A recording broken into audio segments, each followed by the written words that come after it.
Hi, everybody. Welcome to COVID Coping with Coach Rahti. I am Rahti Gorfine, a certified ADHD creativity and life coach. Oh, and I forgot to say career coach because that's really my main jam. And I do these twice a week, these little live streams. What I like to do is kick it off with a reading from my Kabbalah card deck. Do I have the deck nearby? Well, yes, I do. Here it is. I have never been, I'm more of a secular Jew, not terribly religious, but I've found my way into the resonance of my Jewish spirituality through these cards, and I find them to be a very useful tool. So, a little incident happened the other day that made me look at the issue of picking our battles. And I think we are all confronted with the issue of picking our battles every day. So I thought it was a good topic. And to that end, I shuffled the cards and pulled one from the deck. And this is what I came up with.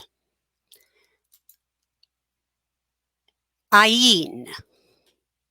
The Hebrew letter Ayin. And this is the main thing to know about Ayin. It symbolizes the traits of perception and insight, and it begins the Hebrew word for the letter eyes, einayim, and it is traditionally associated with true discernment. So, since we're talking about picking our battles, I find that very serendipitous. So, for many centuries, mystic adepts have taught that we spiritually develop, and as we spiritually develop, we gain a greater sensitivity to the interconnectedness of everything. So this is key. We become more attuned to the hidden patterns of meaning, and underlying events in our lives, right? And so we become more awake to the splendor and wonder that surrounds us, but just on a practical level, it helps to focus on this particular letter, Ayin, especially when you need to gain some clarity, right? Since it is about insight and clarity and perception, if you focus on the letter Ayin, its penetrating energy will help dispel and overcome illusion so that you can see your options more clearly. So when Ayin appears in, say, a divinatory spread, if I were doing a reading for you with these cards, it is emphasizing that you need more discernment now regarding a person, place, or situation. And I would say that, hi, Deanna, nice to see you. I would say that we all need more discernment when it comes to picking our battles in life. And that has to do with pulling back and seeing the big picture and the interconnectedness of things more clearly. So what kicked this idea off for me was an incident I experienced yesterday. I am on the cusp of being published, and I'm very excited. It is a very, very well-established press. They came to know me through a review I did of another book proposal for them. And subsequently, I sent them a proposal for my own book. Now, as compensation for my work as a reviewer, you have a choice. You can get a little stipend, or you can order copies from their catalog. And I had contributed to a book that was published through them. So I decided I wanted the hard copy of it, which is very expensive. And as some of you may know, my husband is a rare and out-of-print book dealer. So I know a lot about what value a first edition can have, as well as What can devalue a rare edition of a book or a first edition? Things like scratches. So I get this package in the mail. You have to understand, I was actually expecting something else from this publisher as well, because the project that one of the projects they're considering with me is a workbook that would be expanded into a full book. So the editor wanted me to, the editor wanted me to look at a couple of workbooks they'd already published to get an idea of the format. So that's what I thought it was. I thought a couple paperbacks, whatever. Now, the packaging was absurd. If I had it close by, I'd pull it up and show it to you. I should have thought about props before this, but I didn't. Anyway, it was perforated down the middle of the package, right? And the perforation was a joke. It was immovable. So I was going at it with scissors. I finally had to get a box cutter and slice it open. The way the book, which turned out to be the hardcover that I wanted as a collectible and as evidence of my contribution, the way the book was put inside was right across and in the middle. The perforation went right down the middle of the book, and I couldn't budge the perforation. And so I went at it with a box cutter, and wouldn't you know, I scratched the book. Now, there are a couple things going on here. These people want to publish me.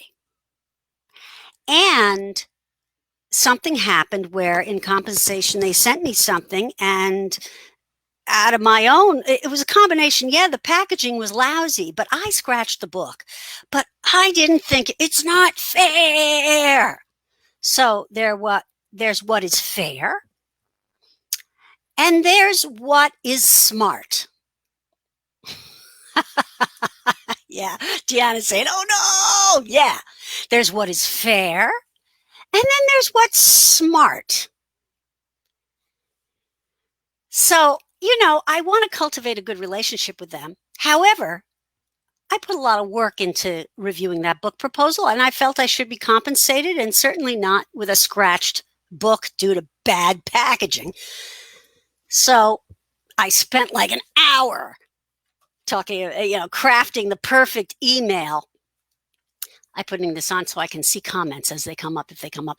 Crafting the perfect email saying, I just want, I was so looking forward to this. So you can imagine my dismay upon wrestling with this packaging to scratch the book. And it was interesting. God was really messing with me. I could not upload pictures of the damage. No matter what I did, the computer wouldn't let me. So I had to let it go and just send this very light email saying, if it's possible to send a replacement copy, I'd happily return this one. Now, I thought they'd just say, sure, no problem, and send me a new copy. I woke up this morning, and the result and the answer was, I'm sorry, but due to our internal systems, we cannot send you a replacement copy. Oh, by the way, we've almost finished with your peer reviews on your book proposal, and we'll be getting back to you shortly. Okay. What is fair and what is smart? Which battle do I choose? Well, it wasn't the one about the scratched book.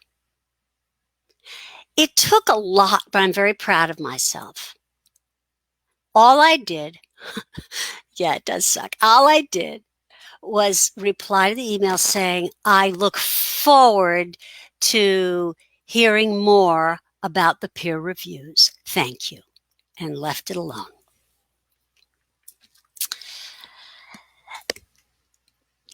Now, folks,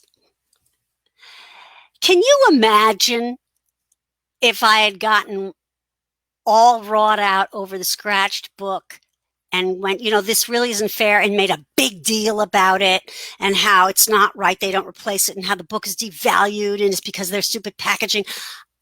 Maybe I wouldn't have. Thank you. Yes, thank you, Katerina. But very likely I could have sabotaged that whole relationship. Now, it doesn't mean that I'm not angry. It doesn't mean that I didn't have a lot of feelings about it. And and in order to choose this battle, it is not about suppressing those feelings I had. It was about my choice in picking the right battle and not picking this battle, because it wouldn't have been the right battle, was to contain the feelings. You see, feelings will not hurt you if you contain them. I think if you suppress them, if you deny them, yes, then you can start to develop physical symptoms and it's not healthy and all of that. And then you can act out in passive aggressive ways. You have to acknowledge what you're feeling. But then as adults, we have this special capacity, or at least we should, called impulse control, that allows us to choose, right? Now, so I am very curious about this, because I have this conversation a lot with clients, turning this more towards decision making in general. This does pertain to decision making. And, I don't know if you're like this, but I used to be somebody who would have stood in front of in the cookie aisle in front of the cookies and spent 20 minutes deciding, did I want Oreo double stuff, or should I go with the the Lou crap, the imported Lou cracker ladyfingers, and which is okay, which would be the better choice? I mean, really. Okay, talk about a stupid battle. But and I'm just looking at the comments for a second here. Yes, I could have blamed it on the packaging. Certainly I could have. But again, you see, Deanna, that would have been me picking that battle and complicating this editor's life by saying that I want you to go to bat for me over this, when I have no way of knowing what other real and more important battles may be coming down the pike if and when I sign a contract with them to publish a book. All right. So yeah, that's true. It would have been fair to blame the packaging. Smart? No. So, getting back to the decision-making stuff. Thing about decision-making is it has nothing to do with your feelings. It'll make decisions so much easier if you realize it's not about how you feel. Making a decision is about what you want. Right? Yeah. What you want. What is it you want? And very often we have to actually behave counterintuitively when you're making a decision. It can feel like the opposite of what you want. For instance, I really wanted them to right this wrong and send me another copy of the book. I really wanted that. And we all have to learn that there is instinct and then there is impulse. And that is not to be, instinct is not to be confused with emotion and impulse. That's not instinct. Instinct is always in the service of the higher good. So we must pause and ascertain what is the higher good. Very often, we want things, right? We want to get into shape. We want to create content. We're actors, we're out of, for instance, I'm thinking a lot of my clients who are performers now, and there's no live theater, and they don't know where to put their energy, and they have to start to cultivate new outlets or stay in shape for when the other stuff comes back. So that's what they want. But do they feel like it most of the time? No, they don't. So if you try to make a decision based on what you feel, should I work out today or not? Yeah, I know I should, but I don't feel like it. I guess no, I don't feel like it. So maybe it's not the right day to do it. No, you're you're not using a correct criteria in making your choice. The other thing about decision making is very often we will make a decision and expect it to feel great. I was talking to a client earlier today who made a decision.